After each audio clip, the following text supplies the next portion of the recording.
এই দেশ সদা সর্বদা পেপা যায়। 5 তারিখের পরের দিন আমরা যা শুনছি বা আইসো আমি 18 তারিখে যা দেখছি, আমার মনে হইতেছিল যে কোন সময় কোন বিপর্যয় ঘটা যায়।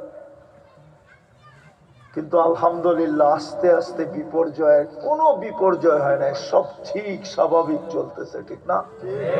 হ্যাঁ, যত বিপর্যয়ের প্ল্যান করা হয়েছিল সবগুলা কেমনে কেমনে জানি নিজে নিজেই মাটিতে মিশা গেছে, ঠিক না? 2-4টা দেখামো, আপনারা আমার চেয়ে ভালো জানেন, আপনারা আমার চেয়ে ভালো জানেন। আনসার লয়া, এইটা লয়া, সেটা লয়া বারবার চেষ্টা করছে, ঠিক না? হ্যাঁ, এখন আবার চেষ্টা করতেছে একটা নতুন কইরা। আপনারা জানেন অবশ্য, এই যে টঙ্গীর ট্রেজারি গেল 18 তারিখে, যে টঙ্গীতে যেটা গেল, আমি মনে করব এটাও এই বিপর্যয়ের প্ল্যানের একটা অংশ, যেন এই দেশকে আবার বিপর্যয়ের দিকে ঠেলা দেওয়া যায়।